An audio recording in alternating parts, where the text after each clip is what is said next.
नमस्कार मित्रों, मैं ओम प्रकाश पंछी प्रतापगढ़ी आपके बीच में। मैं अपने प्रतापगढ़ के बहुत ही अच्छे साहित्यकार से मैं परिचय कराने चल रहा हूँ।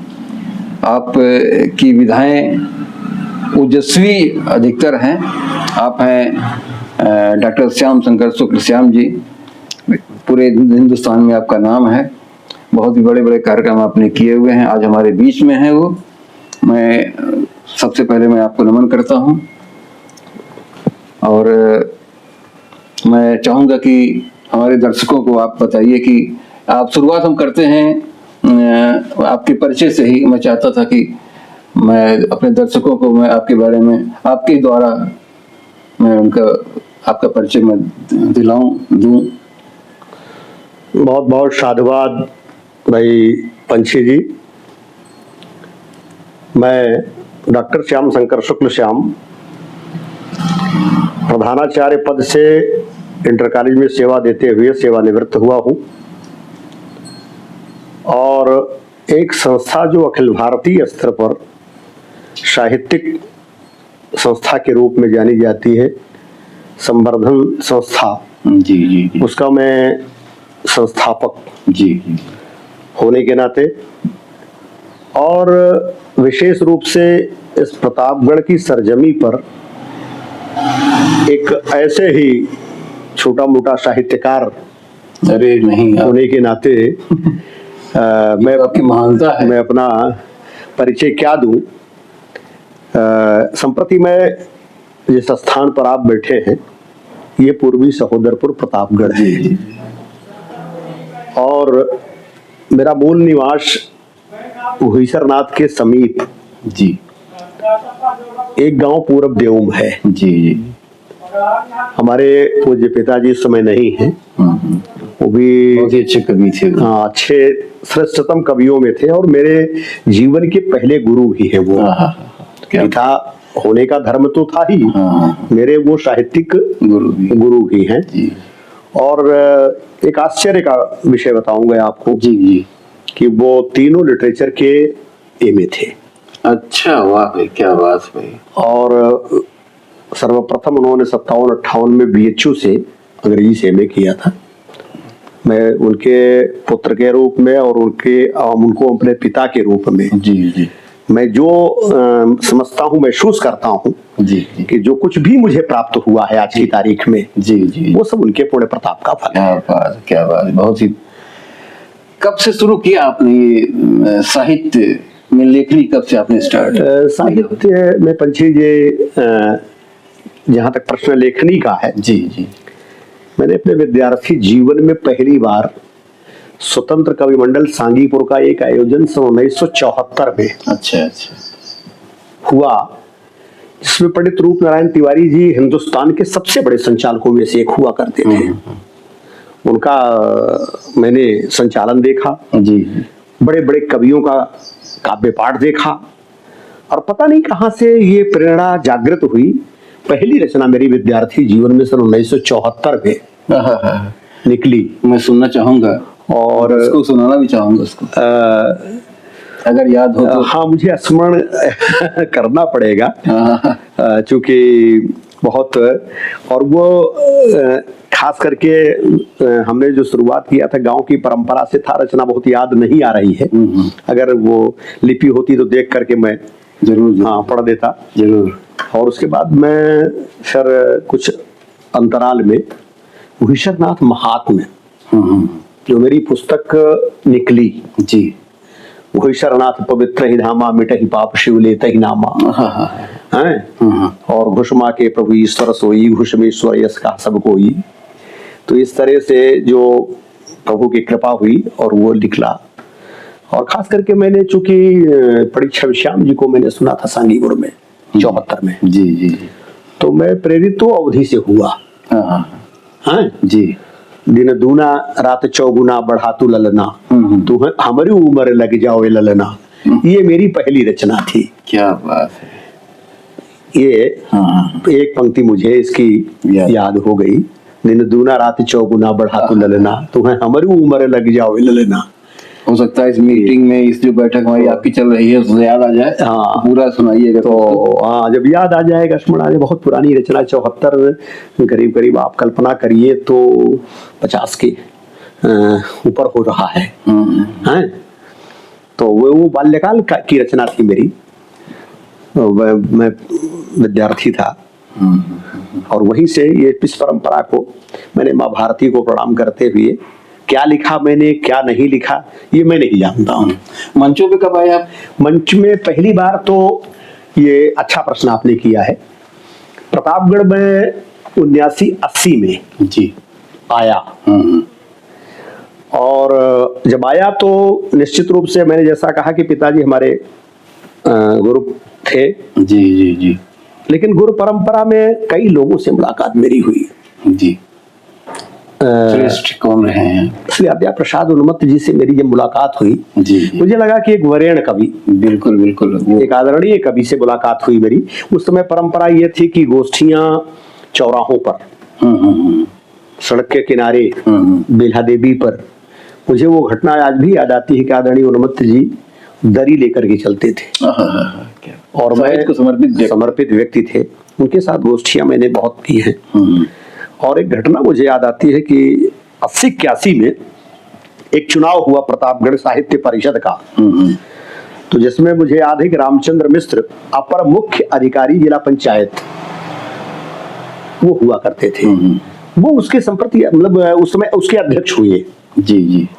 और अभिमन्यु कुमार चतुर्वेदी जी उसके उपाध्यक्ष हुए। अच्छा। और मैं उसका महामंत्री चुना गया।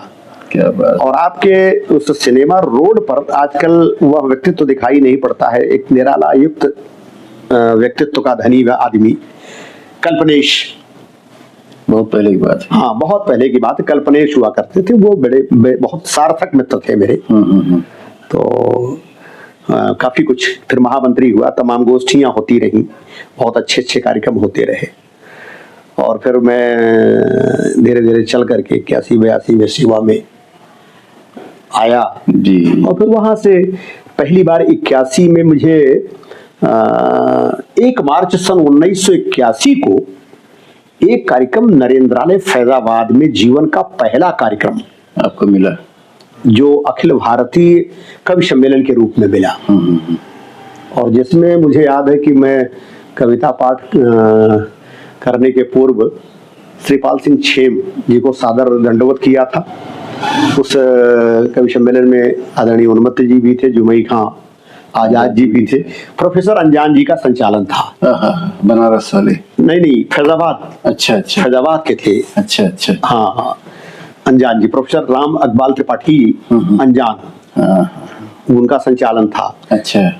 ये वो घटना मुझे जीवन में बड़ा, समझ लीजिए कि पंछी जी उसने मुझे बहुत प्रेरित किया। ऐसा हुआ कि मैं रचना पढ़ रहा था और रचना पढ़ते समय मेरे पांव और वो सब बहुत कंपायमान हो रहे थे। मुझे लगा कि मैं कविता नहीं पढ़ पाऊंगा। और मुझे उस समय की घटना याद है कि 2-3 छंद मेरे बहुत सुने जाते थे। अच्छा। उसमें एक छंद था कि धर्म की प्रतीक और पूर्ण यो पवित्रता की खान गंगा माई बेग बहती चली गई, श्रम से भगीरथ के निकली कमंडल से घाटियों के बीच तोड़ फारती चली गई, कि नागिन से फुफकार गंगा माई एक धार देशवासियों के पाप तारती चली गई, और अपने प्रताप से उबारी देशवासियों को, किंतु आज पापियों के पाप से चली गई, किंतु आज पापियों के पाप से चली गई। और उस समय थोड़ा सा आतंकवाद भी कुछ था। तो एक छंद मैंने वो उसमें काव्य पाठ किया था मैंने, कि धर्म निरपेक्षता का भावना प्रधान देश, जहां धर्म धर्म जाति जाति की लड़ाई है, सोरियो सराबा आज हो तो रहा चहूं और खूनियो खराबा भांति भांति की लड़ाई है। तो सिख हो ईसाई हो या हिंदू हो मुसलमान, एकता नहीं है जाति पाति की लड़ाई है, और एक तोला बुद्धि देशवासियों को दे दे प्रभु, मिट जाए जो भी बात बात की लड़ाई है।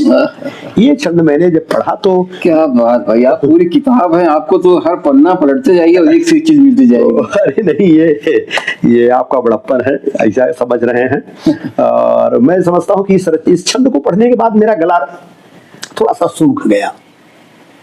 जीवन का पहली बार बड़ा मंच था। तो श्रीपाल सिंह छेम जी ने मुझको भाप लिया और वो कंधे पर हाथ रख करके कहा कि बेटा श्याम तुम 2 मिनट के लिए बैठ जाओ। अच्छा। मैं बैठ गया। उन्होंने धीरे से कहा कि पानी पी लो, मैं बात करता हूँ। अच्छा। और खड़े हुए उन्होंने कहा कि बहुत अच्छा पढ़ता है लड़का, मैंने इसको कई बार सुना है, और वो वाला गीत पढ़ो तुम। अच्छा। और मैं नहीं जान पाया कि कौन सा गीत पढ़ना है। गीत कह रहे हैं। फिर एक गीत मैंने उस समय पढ़ा था और वो गीत दहेज पर था, अगर याद हो तो वो गीत जो दहेज पर मैंने पढ़ा और बड़ा भावुक स्वर में लोगों ने उसको वैसा विषय ही है। हाँ, पसंद किया। क्योंकि मैं जानता नहीं था कि कौन सा गीत आदरणीय श्रीपाल सिंह जी छेम जी कह रहे हैं। तो मुझे लगा कि ये गीत समसामयिक और कुछ अच्छी जंटरी थी बैठी हुई थी। तो वो बहुत ज्यादा तो नहीं याद है, लेकिन एक आध बंद मुझे उसके, एक आध 2 बंद याद है। स्वागत। तो मैं स्वर में पढ़ देता हूँ, वैसे मैं पढ़ा था उस समय। मैं वही सुनने ही आया हूँ, ऐसन भी आयु घरे हम करी माई। इसको तो जब भी हम सुनते हैं, ऐसन भी आयु घरे हम करी माई, मिली गए न सैतान हो, मिली गए न सैतान हो, सासू के बोली गोली लागे करे जवा में, सासू के बोली गोली लागे करे जवा में, निकसे न हम परान हो, ऐसन भी आयु घरे। बंद देखिएगा इसका, बिल्कुल समकालीन परिस्थितियों से जुड़ा हुआ संदर्भ कि मचिया पे बैठी सासू बोलई को फरवा, मचिया पे बैठी सासू बोलई को फरवा, कबहू गाना बीचे कबहू दुवरवा, कबहू गाना बीचे कबहू दुवरवा, हमका तो दुलुम भवरे माई पानिया, अपुआ चबाई बैठी पान हो, ऐसन भी आयु घरे हम करे माई, मिली गए। अगर गोष्ठी होती तो मैं ताली बजाता, लेकिन मैं चूंकि श्याम जी के सामने बैठा हूँ तो आप स्वयं ही एक कवि सम्मेलन है, मैं फिर भी ताली बजा रहा हूँ। नहीं, बहुत बढ़िया। बात ये रचना मुझे याद आ गई उस समय की, और बड़ी कारुणिक रचना थी। लोगों ने बड़ा इसको स्वागत किया, बहुत अच्छे ढंग से इसको महसूस किया। चूंकि हम भी कवि हैं और मैं समझता हूँ कि जब मैंने साहित्य जगत में मैंने पांव रखा, उसके पहले आप, अनिल भैया, अनिल मिश्रा जी, पागल जी, ये 4-5 नाम इतने चुनिंदा थे जो कि हिंदू प्रतापगढ़ की धरती पे, साहित्य धरती पे छाए हुए थे। उसमें आप कि मुझे सबसे अलग लगे। मैंने आपसे पहले भी संपर्क किया हुआ था उस कार्यक्रमों में, लेकिन ये आपके अंदर जो संचालन की क्षमता मैंने देखी, वो बड़ी अजब की है। वो आप पूरे प्रतापगढ़ में, यहाँ तक कि सरकारी कार्यक्रमों में भी आप बुलाए जाते हैं, और प्रतापगढ़ का संचालन, एक तरह से मैं समझता हूँ कि प्रतापगढ़ का संचालन आपके हाथ में है। हाँ, वो कहाँ से आपके अंदर वो चीज प्रवेश करी और कैसे निकली, और अब ये प्रकाशित प्रसारित हुई? ये तो ये मानिएगा कि ये माँ भारती की जी कृपा ही मैं मानता हूँ। और ये सच है कि जीवन में पहली बार विद्यार्थी जीवन में जब मैं बीएड कर रहा था, तो संयोग से उस कार्यक्रम को संचालित करने का अवसर मुझे मिला, क्योंकि मैं टाउन डिग्री कॉलेज बलिया गया था डिबेट में। और वहाँ डिबेट का सिस्टम ये था कि एक चिट पर लिखा हुआ विषय आपको डाल दिया जाएगा, आप उसमें से उठाइए और उसी पर बोलिए। अच्छा। और संयोग से उसमें 22-23 महाविद्यालयों ने सहभागिता अपनी दी थी। प्रतापगढ़ मुझे याद है, एक व्यक्ति को मैं बिल्कुल भूलता नहीं हूँ, डॉक्टर विनोद बिहारी श्रीवास्तव जी को। वो मेरे आदरणीय गुरु जी थे बीएड में, और उन्होंने जब मैं स्पीच दिया हूँ और चिट को उठा करके जी जी जी, तो उनके मुंह से निकला कि बेटा Shyam, result has been declared, तुम विनर बनोगे। अच्छा। हमने कहा कि गुरुजी अभी तो नंबर आना बाकी है। उनका नहीं, कुछ नहीं, मैं जो कह रहा हूँ। और आया, परिणाम ये हुआ कि 100 में मुझे 98 अंक प्राप्त करके पूरे 23-24 महाविद्यालयों में जो टाउन डिग्री कॉलेज बलिया में डिबेट हुई उसमें मैं जीता। और उसके बाद जो प्रतापगढ़ में कार्यक्रम हुआ उसका मैंने संचालन किया।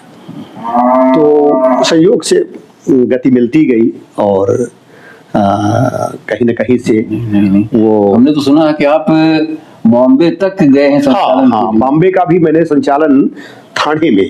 तो इसके बारे में कुछ गडकरी पहले शेख।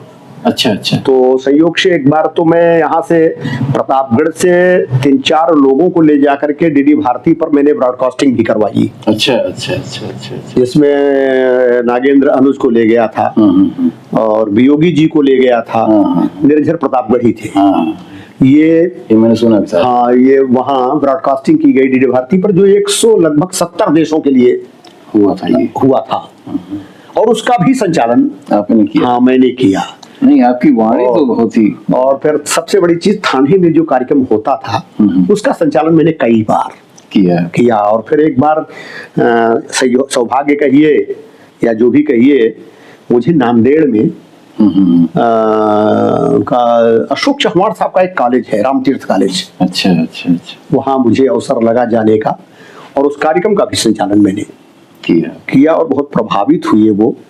तो मुझसे उन्होंने पूछा कि आप प्रयागराज से आए हैं? हमने कहा नहीं, मैं प्रतापगढ़ से आया हूँ। और ऐसे धीरे धीरे करके फिर प्रतापगढ़ में बहुत सारे कार्यक्रमों का संचालन मिलता गया। और संप्रति एक बात मैं आपको बता रहा हूँ, लगभग 28 वर्ष व्यतीत हो चुके हैं। 26 जनवरी पुलिस लाइन के परेड का आपने करते हैं संचालन लगातार मैं कर रहा हूँ 28 वर्षों से। अभी भी चल रहा है? हाँ। क्या बात है, 28 वर्ष से। बहुत बड़ी उपलब्धि है भाई। तो और गिनीज बुक में इसका नाम आना चाहिए कि 28 साल से लगातार मैं कर रहा हूँ उसको।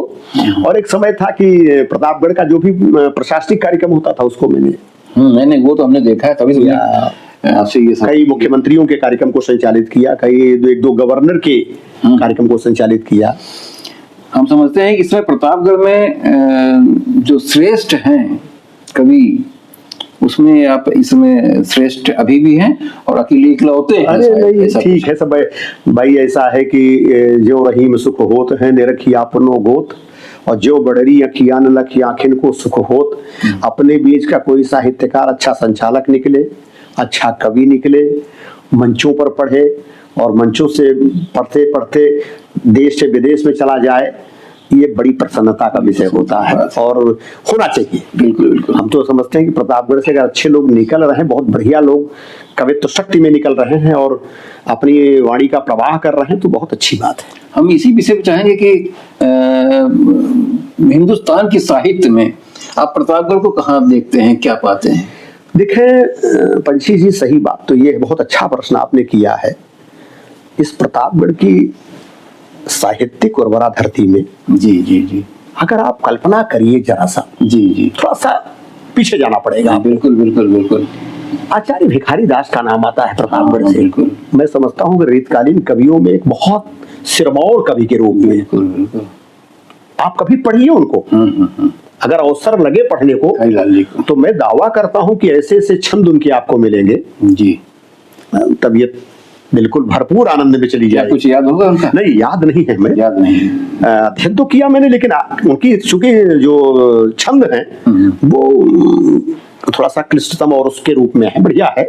डॉक्टर हरिवंश राय बच्चन जी इन्हीं के हैं। हरिवंश राय बच्चन जी बाबूपुर पट्टी है यहाँ। जी। हरिवंश राय बच्चन का भी जन्म प्रतापगढ़ में ही हुआ, इसीलिए मैंने जिक्र किया कि थोड़ा पीछे जाना पड़ेगा।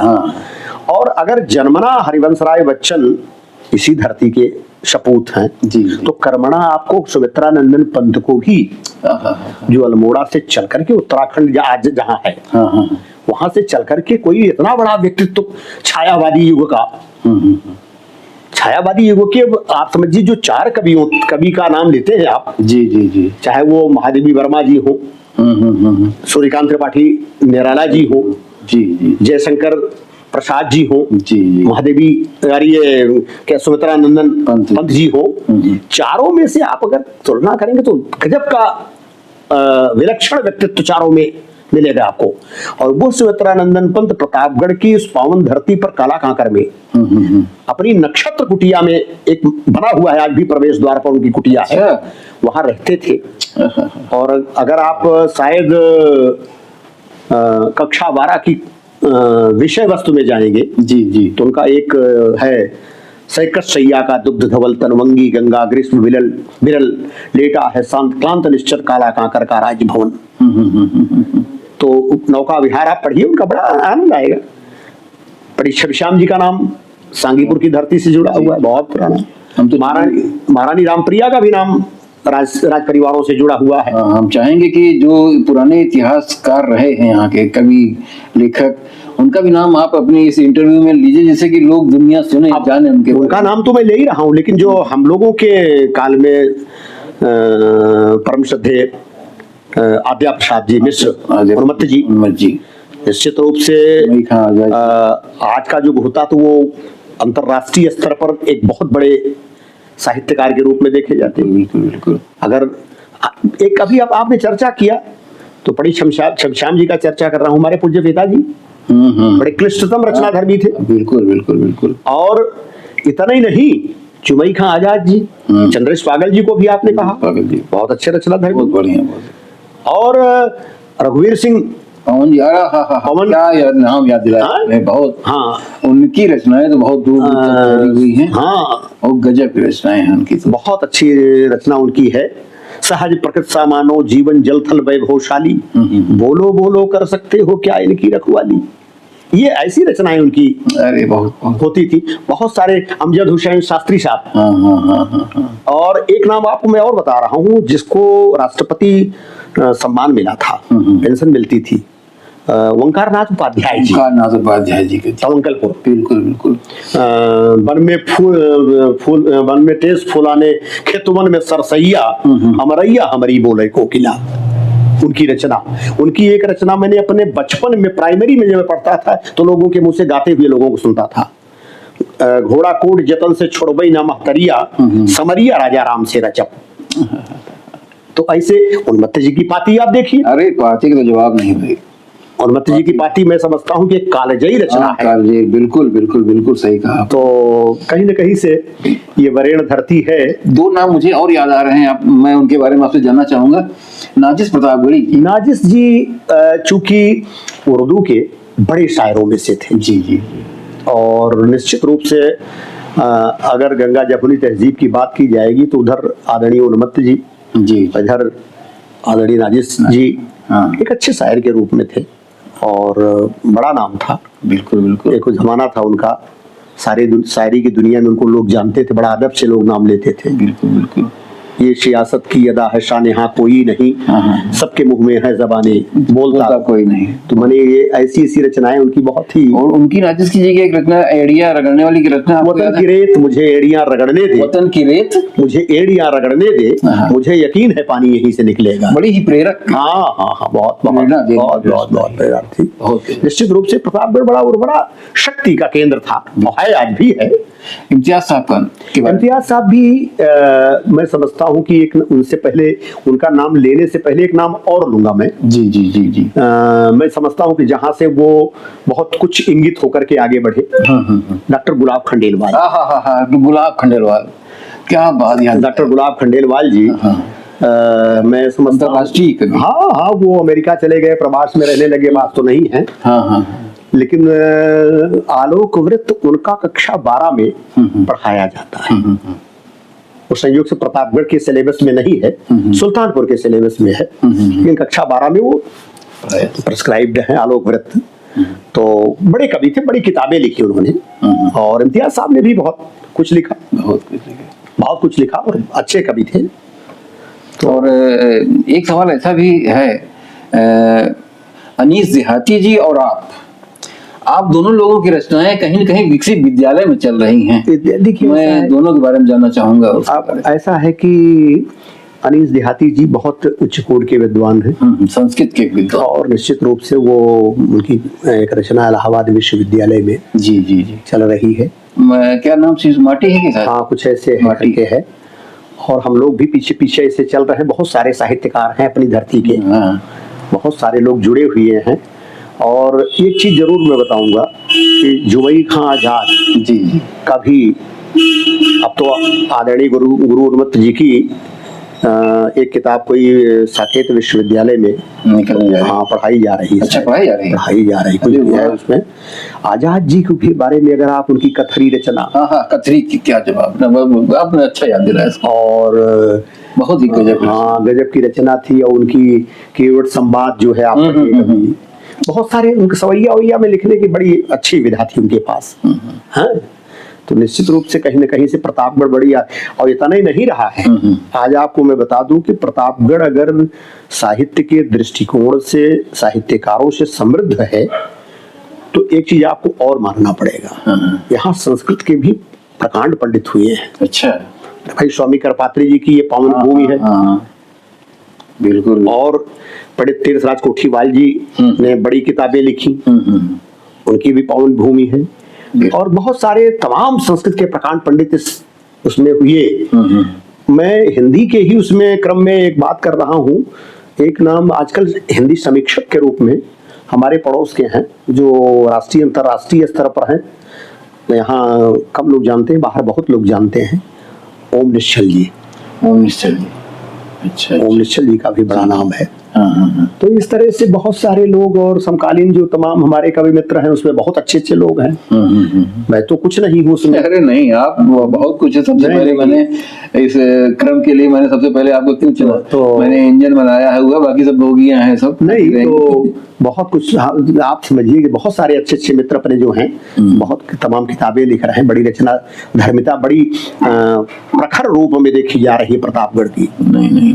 और सबसे बड़ी बात, एक चीज आपने अनुभव किया होगा कि जितनी बड़ी टीम प्रतापगढ़ में है अन्य जनपदों में नहीं मिलती।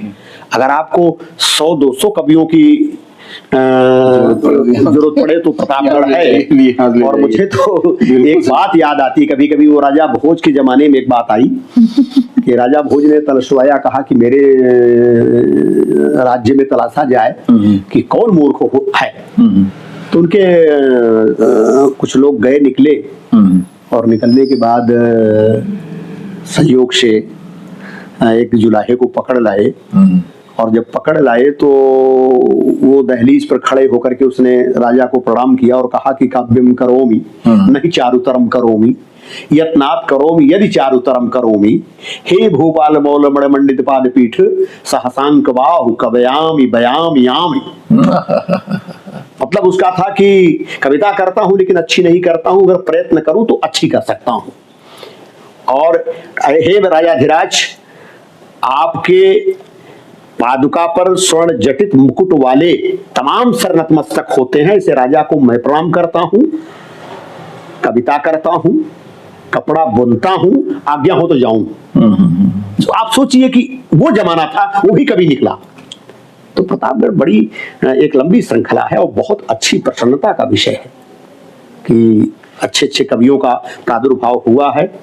और तमाम, हाँ इतना जरूर है कि कुछ लेखन शैली में मैं भी ऐसे ही लिखता चला गया और कुछ लिख रहा हूँ। बहुत बहुत बढ़िया। और आपको देख करके मुझे एक फिल्म का एक गाना याद आ गया, मैं उसको गा करके आपके सामने प्रस्तुत कर रहा हूँ कि तुझे देख कर जग वाले पर यकीन ही क्यों कर होगा, जिसकी रचना क्या बात है, सुंदर वो कितना सुंदर होगा। ये मैंने इसलिए कहा आपको कि आपके, मैं भी एक आदमी हूँ, आप भी एक आदमी हैं, नाम मेरा भले पंछी है लेकिन आदमी है, लेकिन मुझे चीजें भूल जाती हैं। और मैं देख रहा हूँ कि आपको इतनी पुरानी पुरानी बातें याद हैं। ये वाकई जो ऊपर वाला है, मैं उसको नमन करता हूँ, उसको धन्यवाद देता हूँ कि हमारे प्रतापगढ़ में श्याम जैसा व्यक्ति आज भी हमारे बीच में नहीं वो स्थापित कर रखा है। इधर इधर स्मृतियां थोड़ी सी कुछ कमजोर हुई हैं, जी जी। और वो कहीं कहीं न कुछ प्रभाव होता है। धीरे धीरे जैसे जैसे आदमी की उम्र बढ़ती है उतनी परिपक्वता स्मृति शक्तियों में नहीं रहती है। मैं तो भूल जाता हूँ। और जैसे मैंने इधर तमाम खंडकाव्य जो एक दो लिखे, जी जी। एक सीता स्वयंवर लिखा मैंने। तो जैसे आप प्रश्न कर रहे थे, तो एक सीता स्वयंवर लिखा। उसके पहले सबसे पहले मैंने जीवन के प्रारंभिक काल में धर्म अपने ये घुश्रनाथ पर बताया आपसे कि घुश्रनाथ महात्मा लिखा। उसके बाद एक छोटी सी पुस्तक मैंने उसमें गीतों के रंग गीतों के संग लिखा था। जी जी। फिर इधर मैंने सीता स्वयंवर लिखा और एक धर्मपथ लिखा मैंने। अच्छा अच्छा। हाँ, तो वो संयोग से मुझे उसकी छंद में सब है रखा हुआ मेरे पास, पुस्तक है उसकी। अगर कुछ याद हो तो याद तो नहीं है, लेकिन पुस्तक है मेरे पास रखी हुई है। अच्छा अच्छा अच्छा अच्छा। तो कितनी पुस्तकें आपकी आ चुकी हैं तो ये अभी प्रकाशन में लगी हुई है। सीता स्वयंवर भी करीब करीब तैयार हो रही है, और धर्मपथ भी, और एक हिंदी गजलों का संग्रह है पहल। हाँ, तो ये तीनों, और एक गद्यात्मक भाव को जोड़ते हुए भारतीय संस्कृति और परंपरा, ये मैं लिख रहा हूँ। लिख रहे हैं? हाँ। तो ये अभी सब प्रकाशित होने वाली? हाँ, प्रकाशित। कुछ प्रकाशित पहले की? हाँ, वो बताया ना, गुजरात महात्मा प्रकाशित हुई, गीतों के रंग गीतों के संग प्रकाशित हुई। आपकी अपनी सबसे अच्छी रचना कौन सी? देखिए, कह तो नहीं सकते हैं, ये देखिए बराबर ही होगा, लेकिन कोई ना कोई ज्यादा प्रिय हो। मैं बहुत छोटा कवि हूँ। जब दुनिया का वह कालजयी रचना धर्मी गोस्वामी तुलसीदास जी, इनके मैं सी चरणों को नतमस्तक होकर प्रणाम करता हूँ, नमन करता हूँ। इतना बड़ा महाकाव्य लिखने के बाद वह व्यक्ति कहता है कि कवि न हो नहीं चतुर कहाऊं, मति अनुरूप राम गुण गाऊं। वो तो उनकी मान्यता है। और निज कवित्व के हिलागननी का सरस हो यथोवात फीका। तो हमको ये है कि कौन रचना अच्छी लगती है। हाँ, ये जरूर है कि सीता स्वयंवर के कुछ छंद में जो है, मैं सुनना चाहूँगा। वो मुझे बहुत प्रिय लगता है। वो बगिया बगिया वाला। हाँ, वो प्रिय लगते हैं। और उसका निश्चित रूप से, चूंकि धर्मपथ अभी लिखा जल्दी में, तो उसके छंद मुझे याद नहीं हो पाए, चूंकि सब है किताब में रखा हुआ है। ठीक है। और ये सीता स्वयंवर के छंद मुझे कुछ मेरे स्मृति पटल पर शायद हैं। अभी ठीक है। हाँ, ये एक दो छंद का मैं पढ़ता हूँ कि भगवान राम जब प्रवेश करते हैं मिथिलापुर की अमराइयों में, क्या बात, क्या दर्शन। तो वो यहाँ से प्रवेश होगा कि मिथिलापुर कामिनी दामिनी सी, सुनिएगा मित्रों, मिथिलापुर कामिनी दामिनी सी, दम कै मनु सोन परी उतरी, और स्वर्ण यटारी भव्य बजारी, विचित्र यमारी सजी संवरी, तो फूली फली बीहस फुलवारी, सुगंध बयारी बहे डगरी, फूलन से यरु कंचन से, सुचि चंदन से सज गए नगरी, तो हर सिंगार कहीं कचनार कहीं, है बहार कहीं मिथिलापुर में, अवमराई सजी अंगनाई सजी, फुलवाई सजी मिथिलापुर में, तो बापी सरोरहु कूपन के जल, बाट सुधा मिथिलापुर में, अपूर्वासिनी के मन में रस रंग, उमंग वह मिथिलापुर में। और देखिएगा कि जब राम मिथिलापुर की अमराइयों में टहल रहे हैं, जी, जी, जी। तो प्रकृति किस तरह से क्या अनुभूति करती है, एक छंद उसका देखिएगा। स्वागत स्वागत। कि कतहूं फुलवारी में गेंदा फूले, रतिया रात रानी फुलाई गई, अब कतहूं वाला बेला है बेला खिला, मानो चांदनिया छितराई गई, तो सगरो चमके फुलवा गम के, मह मह मह के छवि छाई गई, और फुलवारी में सोन परी उतरी, मानो राह खड़ी है भुलाई गई, फुलवारी में सोन परी उतरी, मानो राह खड़ी है भुलाई गई। तो गांव के लोग क्या सोचते हैं वहां कि मंदिर मंदिर मंगल मैयति मंगल है नर नारी निमा, चौहट सुंदर चारों गली आज मस्तवली फुलवारी निमा, तो बन बाटी का बागन में, अति रम्य सुगंधी है क्यारिनी में, गुंजत मंजुअली रस रंगत रंगत रंग है रागिनी में। क्या बात, और क्या बात है, क्या ये बात है। अपना मानना है कि जहां श्री राम का पदार्पण हो रहा है, प्रभु राम जहां हैं, उनके चरणारविंद जहां पड़ रहे हैं, जहां पर पहुंच रहे हैं, बिल्कुल बिल्कुल, वो स्वर्ग है। हाँ बिल्कुल सही, बिल्कुल तो सही। मेरा अपना मानना है कि उनके चरण आज मिथिलापुर में हैं। तो मैंने अपने एक कल्पना किया है कि भंवरा गुन जार बिहार करें रसधार बहई बगिया बगिया, कि भंवरा गुन जार बिहार करें रसधार बहई बगिया बगिया, और शशि रात यजोर चकोर रही अरु मोर रही बगिया बगिया, अरु मोर रही बगिया बगिया। तो फुलवा फुलवारी लियई रस भृंग और बिहंग कुजई बगिया बगिया, हो बिहंग कुजई बगिया बगिया, मिथिलापुर स्वर्ग समान लगे भगवान फिरे बगिया बगिया, भगवान फिरे बगिया क्या बगिया। बात है मित्रों, श्याम जी वो सोने की खान है कि जितना भी इनको कुरेदते जाइए, खोदते जाइए फावड़ा वावड़ा लेकर के, उतना ही सोना निकलेगा। मैं इनसे बातें आधे घंटे से मैं कर रहा हूँ, और लेकिन अभी मुझे लगता है कि अभी शायद 10% निकला हुआ है, अभी 90% सोना निकलना बाकी है। फिर भी हम कोशिश करते हैं। मैंने बात ही बात में बहुत सारे सवाल मेरे दिमाग में आए थे कि मैं पूछूंगा, लेकिन मैं भूल जा रहा हूं। मैंने कहा कि श्याम जी को याद रहता है, लेकिन मुझे नहीं याद रहता है। मैं फिर भी कोशिश करता हूं कि मैं याद करूं और ये सवाल मैं आपसे करूं।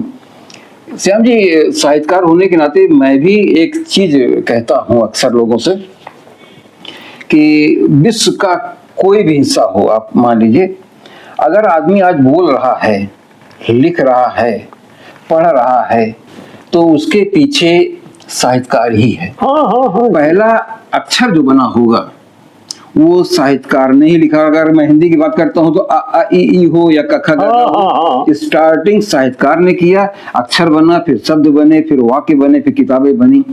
ये मेरी अपनी सोच थी कि हिंदुस्तान हो या पूरा विश्व हो, उसको अगर पढ़ना लिखना सिखाया हुआ है तो साहित्यकारों ने सिखाया हुआ है। इस बात से आप कितना सहमत हैं? मैं वही जानना चाहता हूँ। देखिए, ऐसा है कि कहीं ना कहीं इसको मान के चलिएगा कि जी, साहित्य वह निधि है जिसमें बहुत सारे लोग गोता लगाते रहे। और हम अगर बहुत शुरू में जाएं, जब आदिकाल की जो प्रमुख प्रवृत्तियां हमारी रही, रचना धर्मिता का जहां से प्रादुर्भाव होता है जी, तो बहुत बड़े बड़े ग्रंथ लिखे गए। परमाल राजो, पृथ्वीराज रासो, बहुत कुछ लिखा गया जी, और सब प्रधानता जो थी वो श्रृंगार और युद्ध, जी, ये कहीं ना कहीं से मूल रूप से जुड़ करके आता था। और रचना धर्मियों की, अब आप सोचिए उस जमाने में, याद करिए कि पृथ्वीराज को चंद्रबरदाई जैसा कवि बिल्कुल बिल्कुल बता रहा, 4 बास 24 गज अंगुल यष्ट प्रमाण, ताहि ऊपर सुल्तान है वो मत चूको चौहान। कविता के भाव से पृथ्वीराज चौहान को इंगित करके बता देता है और वो शब्द वेदी बाण मार देते हैं।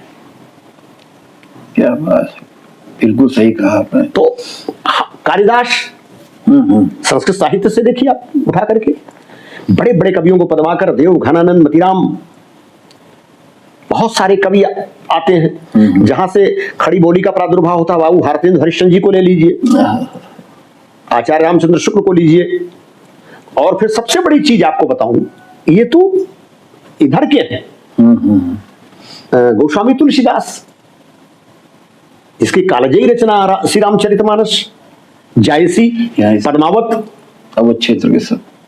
तो कहने का अभिप्राय यह है कि, लेकिन एक चीज मानना पड़ेगा कि जायसी ने पद्मावत लिखा, इसमें कोई दो राय नहीं, लेकिन मैं जहां तक समझता हूं कि गोस्वामी तुलसीदास जी रचना के प्रेरणा स्रोत ही नहीं। आप एक चीज मान करके चलिए कि आज सारी बहुत लोगों की जिजीविषा श्री रामचरितमानस पर चल रही है, और श्री रामचरितमानस से जुड़े हुए संदर्भों पर तमाम रचनाएं लिखी जा रही हैं, और गोस्वामी जी उसके प्रेरणा स्रोत बन रहे हैं। क्या बात। तो साहित्यकार सूर, कबीर, तुलसी, इन तीनों के युग को भक्तिकालीन आंदोलन का स्वर्ण युग कहा जाता है। कबीर दार्शनिक कवि, सूरदास भक्तिकालीन आंदोलन का एक गजब का, गोस्वामी तुलसीदास, इन तीनों ने जो लकीर खींची भक्तिकालीन आंदोलन में, तो कोई मिटा नहीं पाया। और निश्चित रूप से बड़े बड़े कवियों ने इनको अपना आदर्श मान करके लिखना शुरू किया और आगे बढ़ते चले गए। बहुत सारी रचना घर बिताई से निकलती चली गई। बिल्कुल बिल्कुल। इतना विषय वस्तु है श्री रामचरितमानस में कि वो लोग पढ़ रहे हैं, कर रहे हैं। बिल्कुल बिल्कुल। और हम तो आपको बता दें कि मैंने लगभग कई वर्ष तक प्रतापगढ़ की इस धरती पर, जैसा मैंने बताया आपसे कि मैं संवर्धन संस्था का संस्थापक होने के नाते लगभग कई वर्षों तक मैंने बड़ा आयोजन किया प्रतापगढ़ में। ये सौभाग्य प्रतापगढ़ के लोगों की ताकत की बदौलत, बिल्कुल बिल्कुल, मेरा अपना कुछ नहीं। मैंने लोगों से निवेदन किया और निवेदन को स्वीकार किया और लोगों ने हिंदुस्तान के तमाम बड़े बड़े शायर और कवियों को इस मंच पर बुलाने का अवसर मिला। बिल्कुल बिल्कुल। तहलका मस्त। शायद कोई बचा हो जो, जब से आप लोगों ने ये मतलब आपका सम्मेलन बंद हुआ है तब से प्रतापगढ़ एकदम से समाप्त सा हो गया। तो वो कहीं न कहीं से कुछ कमी खटक रही है। कई लोग हमसे कहे शुरू करिए, कुछ करिए, कुछ कीजिए कुछ। लेकिन यह है कि निश्चित रूप से बड़ा सौभाग्य रहा प्रतापगढ़ का कि प्रतापगढ़ में अच्छे बड़े कवियों का पदार्पण हुआ, आगमन हुआ, आए गए, कविता पाठ किया, तो कहीं न कहीं से प्रेरणा मिलती रही। और साहित्यकार अगर आप पूछ रहे हैं तो साहित्य भाई ऐसा है कि काव्यम वाक्यम रसात्मकम। तो श्याम जी भैया, आपसे बहुत सारी चीजें हमें ज्ञान स्वरूप मिली हैं और मैंने पहले भी कहा कि आपको खोदना भी बाकी है, लेकिन हम चाहते हैं कि हम चलते चलते एक सवाल आपसे ऐसा करें जो नई पीढ़ियों के लिए वो कुछ प्रेरणा दे सके। मतलब मैं चाहता हूं कि आप नई पीढ़ियों के लिए एक संदेश दे करके इस मीटिंग को, इस बैठक को आज यहाँ समाप्त करिए। और लेकिन हम आगे फिर मिलेंगे क्योंकि हमें बहुत सारी चीजें आपसे अभी लेनी है। लेकिन मैं अभी चाहूंगा कि एक संदेश स्वरूप आप कुछ युवा पीढ़ियों को, साहित्यकारों को। बहुत अच्छा प्रश्न है आपका। और भूत बल है जी जी, वर्तमान संबल है तब भविष्य उज्ज्वल है, ऐसे नहीं। बिल्कुल बहुत अच्छा है। नई पीढ़ी रचना धर्मिता के क्षेत्र में बढ़ी है, आगे बढ़ी है, बिल्कुल, इसमें कोई दो राय नहीं है। पृष्ठभूमि भले उसने पीछे वालों से प्राप्त किया हो और प्राप्त करना भी चाहिए, क्योंकि साहित्य कोई ऐसे कह देने मात्र से नहीं हो जाता है। जी जी जी, इसको अध्ययन करना पड़ता है, पढ़ना पड़ता है, बड़े बड़े कवियों और तमाम कवि मित्रों के साथ उनकी बातों को आत्मसात करना पड़ता है और उनसे बहुत कुछ सीखने की जरूरत है। थोड़ी सी इस परंपरा में हरास जरूर आया है जी जी जी, कहीं ना कहीं से। जी बिल्कुल, कि कभी कभी वो शबीना दीप की एक पंक्ति याद आने लगती है मुझे विवश, कि जरा सा कुदरत ने क्या नवाजा कि आके बैठे हैं पहली सफ में। हाँ, बिल्कुल सही है, बिल्कुल सही। तो मतलब ये नहीं होना चाहिए। हम कहते हैं कि गुरु हो, पिता हो, बड़ा भाई हो, अग्रज हो, संरक्षक हो, इनसे सीखने की जरूरत है। आज इस संस्कार को लेने की जरूरत है। बिल्कुल बिल्कुल, तब जाकर के कई। अब एक परंपरा थोड़ी सी और आई रचना धर्मिता में। मैंने देखा पहले लोग रचना लिखते थे, बड़े बड़े अच्छे अच्छे कवियों को दिखाते थे, सुनाते थे। मुझे याद है, अब वो नहीं बात हो रही है। वो मुझे छेम जी ने एक बार कहा था कि अपनी रचना में अगर कोई दोष तुम्हें नजर आए तो कई बार पढ़ो उस रचना को, दोष अपने आप नजर, और अपने आप प्रवाह में आता जाएगा और बोलने लगेगी कि दोष कहाँ है। बिल्कुल, बहुत ही सटीक बात, बहुत सही बात। ये थोड़ा सा कमी आई है। तो कहीं ना कहीं से मानना पड़ेगा कि गुरुजन है तो है। बिल्कुल बिल्कुल, उस परंपरा का, उस भारतीय संस्कृति का पालन करना पड़ेगा, एक चीज। दूसरी चीज ये कि अध्ययन के बिना साहित्य अगर आप कह दीजिए कि पढ़िएगा नहीं और लिखते चले जाइएगा, असंभव है। तो भाई सस्ती लोकप्रियता लेना हो तो आप क्षणिक रचनाओं को लिख करके बोध तो कर सकते हैं, बिल्कुल सटीक, बहुत सही कहा आपने। लेकिन अस्थायित्व तो बिल्कुल नहीं मिलेगा। तो कहीं ना कहीं से आपको यह मानकर चलना पड़ेगा, आदर भाव से अपने अच्छे मित्रों को सुनाइए, गोष्ठियों में पढ़िए। बिल्कुल और गोष्ठी का प्रचलन भी इसीलिए हुआ था। बिल्कुल इसीलिए। और एक चीज और कभी अगर आपको स्मरण हो तो प्रतापगढ़ के साहित्य में कभी देखने को कहीं कहीं मिलता था, एक शब्द दिया जाता था हाँ हाँ हाँ, और रचना लिख करके लिखने के लिए वो भी रचना धर्मिता को बढ़ाने का एक बहुत बड़ा, बहुत अच्छा होता था वो। अब भाई कालिदास को मैंने देखा है कि उनको शब्द दिए जाते थे और उसकी रिक्ति पूर्ति करते थे। अच्छा, हाँ, कालिदास जी, कालिदास को क्या बात है। कई बार मैंने उनको देखा है कि उन्होंने ऐसे तमाम विषय पर टटम टटंटम टटटम टटंटम, उनको कौन देता था? ऐसे जिस राज दरबार में रहते थे कहीं ना कहीं से कोई तमाम मित्र अपने उनके साहित्य के तमाम जो प्रेमी थे संस्कृत साहित्य के, वो ऐसे बीच में दे देते थे। क्या बात है। इस परंपरा राज्याभिषेक एक बार मुझे याद है कि उनको टटम टटंटम दे दिया गया। अच्छा शब्द। हाँ हाँ।